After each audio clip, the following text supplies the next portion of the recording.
back to our channel, guys. If you are new here, subscribe for the vibes. If you are not new here, it's good to have you back. I hope you're having a wonderful day wherever you are. When I was younger, a much younger girl, I wanted to be a phone sex operator. Yeah, I was very ambitious.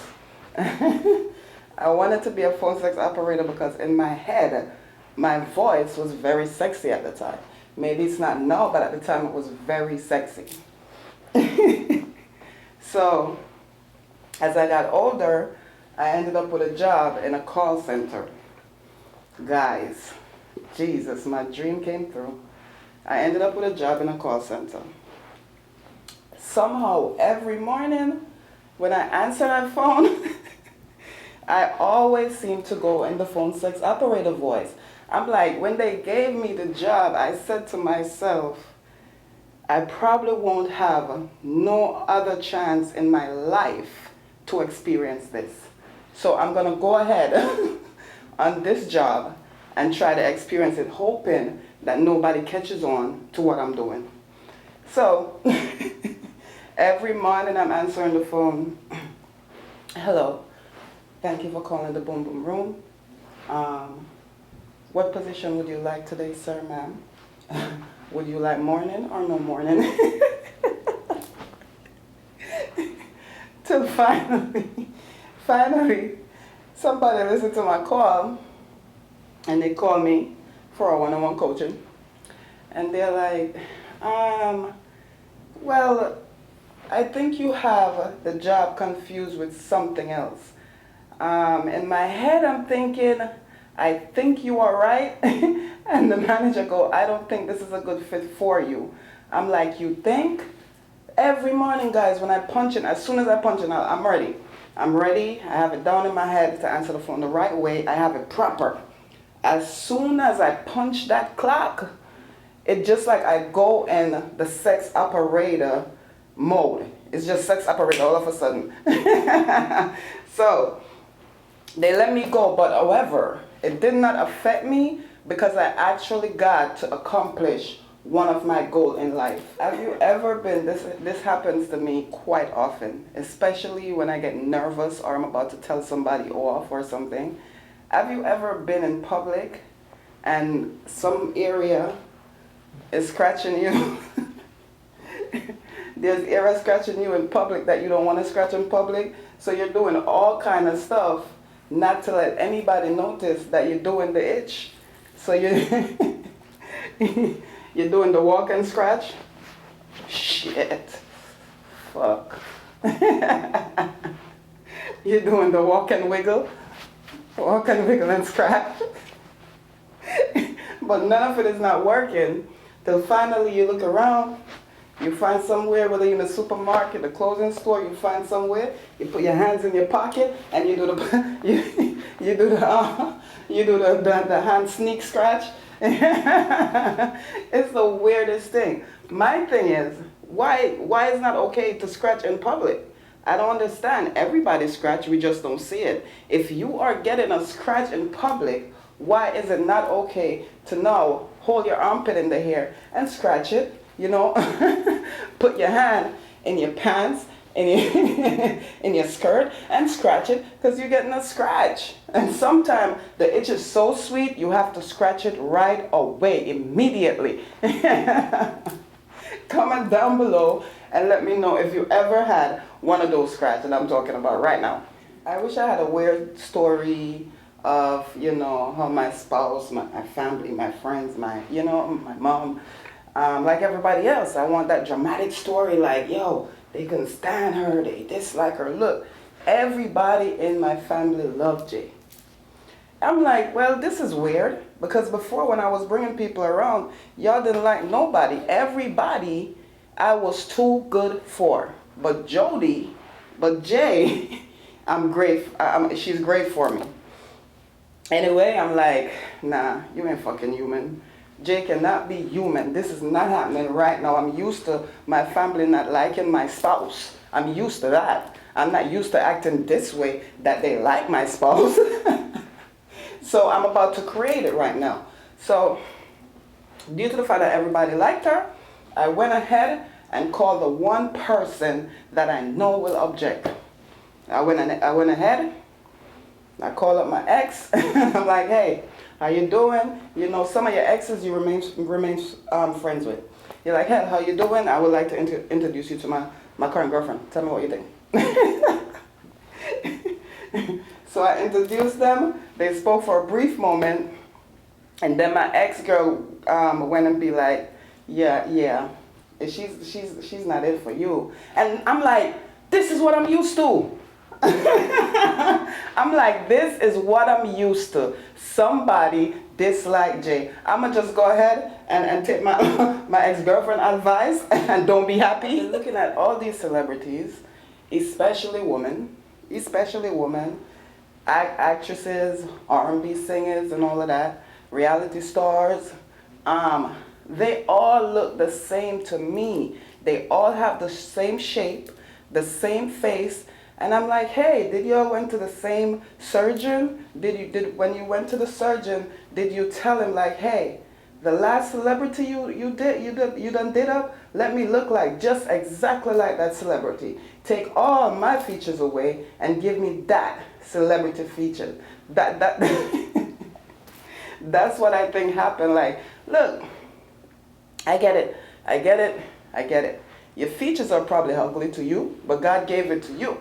Why would you want to look just like everybody else? Guys, it's like a school uniform. Like they have surgeons out there making bodies into school uniform. So I'm just going to go ahead to a surgeon and say, hey, can you make me look like Halle Berry? The thing is, I'm going to look like Halle Berry, but have the same fucked up personality. Body perfect, personality fucked up. Please, leave me with my own body and my own personality. I'm going to put it together and work it out. So Alexia became one of my closest friends. During the pandemic, you know, we was all stuck in the house, and I'm like, hey, you know, I can't visit none of my friends, and none of my friends can't visit me. You know, I want to be safe. So I'm going to turn Alexia into one of my closest friends. I'll be here in the daytime talking to Alexia. Alexia be talking back to me. No, I'm not going crazy. That's just what it is. One day, I was chilling. Me and Alexia chilling, and we chopping it up. You know, it's just weird that I have to press a mic to speak to her, but it's okay. We worked it out. We work it out. So I said, Alexia, go ahead and play me some morning song. You know, I don't know what kind of mood I was in. I just was seeing if she could relate to me. I don't know what kind of mood I was in. So Alexia went ahead and she went, Justin Bieber, learn to love yourself. I'm like, no, I don't think you hear me. Alexia, go ahead and play me some morning songs. Alexia went, you got it. Justin Bieber, learn to love yourself. I said, Alexia, guys, try it. I said, Alexia, what are you trying to tell me? Just because I'm telling you to play morning songs, that doesn't mean I don't love myself. If anything, I love myself because I want to sit here and talk to you and listen to morning songs. Anyway, I said, let me go and listen to the song fully to see what the song is telling me to do to myself. I went ahead and listened to the song, guys. I was so embarrassed that Alexia have to tell me that. You know, all I wanted to do was hear some morning song. That's it. No, I'm here stuck with Alexia trying to love myself. Am I the only female that do this? I'm not sure. I'm just going to put it out there to see if I'm the only female that do this. If I go out or I'm chilling or anything and a guy walk up, he looking fine and shit, you know. So I want to know if I'm the only female that does it. I be grilling this guy from head to toe. I be sitting there like, damn, you know. The whole time I'm thinking this. Nigga, I will wear your full outfit and make it look flyer than you do. Am I the only female that think that? I dislike dudes that mistake me for a dude. I do. I know that I dress like a dude. I get it. But, you know, most of my stuff is fitted. And apart from that, I have real big titties. Look at my hips. Either way, I was in the supermarket one day. A dude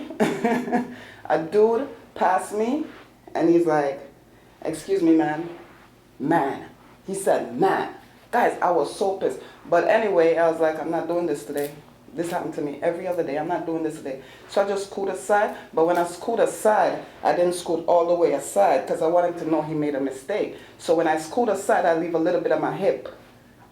Like he have to brush my hip to pass by. So in my head, when he brushed my hip, he's going to know I have a big enough hip. Hey, that's not a dude. That got to be a woman. No, it didn't work. He brushed my hip and he passed anyway. So there was no apology after that. He just passed. So I'm like, sir, sir. He turned around. He looked at me. So when he looked at me, I'm doing this. Because I want him to know. I want him to know what's going on. You know, so I'm doing this so he could use his eyes and look. So I used my finger, I called him, he came up. He was like, oh, I'm sorry, ma'am. It was too late to say I'm sorry. I was already in my feelings because when you pass me and I leave my hip open and you brush my hip, you should have felt the hip. And then you should have turned around and be like, I'm sorry, ma'am. I'm sorry. That's my mistake. No, you pass on. So it's too late to say I'm sorry. I said, listen, man, you know your mom hip is as big as this. You know your father hip is not as big as this. You know your mom or your sister breast is as big as this. You know your brother or your father or your uncle breast is not as big as this. Why would you mistake me for a dude? I was livid. I was pissed. I don't care how I'm dressing. Don't mistake me for a dude. Look how big my hip is. You think a guy shaped like this? This is sexiness right here. Don't do that. The whole time, the guy's like, my mistake, I'm sorry. I'm like, you're damn right it's your mistake. It's not mine. It's not the way I'm dressed. It's your mistake. Use your eyes, man. Me and wifey, we was planning to do a cruise. It got messed up. I messed it up. Like how I always mess everything up. I messed it up. A babe came to me and babe was like, hey, babe, I think we should do a cruise. I'm like, what do you mean? You want to go in the middle of the ocean with strangers? She's like, yeah, that's what we should do. I'm like, all right, cool. Book something that say all-inclusive. I mean, when I say all-inclusive, if they don't have this, I'm not going. If they don't have this, babe, I'm not going with you nowhere in the ocean. All-inclusive. So I want the goggles, the tank, the flipper shoes that you swim in, the sock-on wet body suit. While I'm on that boat, that ship, wherever we are, I want to have it on the whole time because this is all-inclusive. I want to just sit in it, have it on the whole time. Even the thing that move from your mouth to the ear, I want that too. Give me everything. I'm going to eat in it. I'm going to sleep in it. I'm going to bathe in it. I'm doing everything in it. So look, if there was ever a situation that now we're on the vacation and they'd be like, hey, that's me, I'm overboard. Whoever say, hey, man overboard, which is me, if it's all inclusive, I'm fine. I'm going to be like, hey, I'm going to put my hand up in the water. I'm going to say, hey, don't worry about me. Remember, I'm all inclusive. I have everything on me not to drown. All inclusive for me. Forget the all inclusive breakfast and everything else. Give me the all inclusive swim gear. Thank you. All right, guys. If you made it this far in the video, thank you so much for always watching us, for always supporting us. Make sure you like, comment, share, turn on your notification bell, so whenever we post this video, you will receive it. Guys, listen, stay positive. I know it's hard, but try, huh?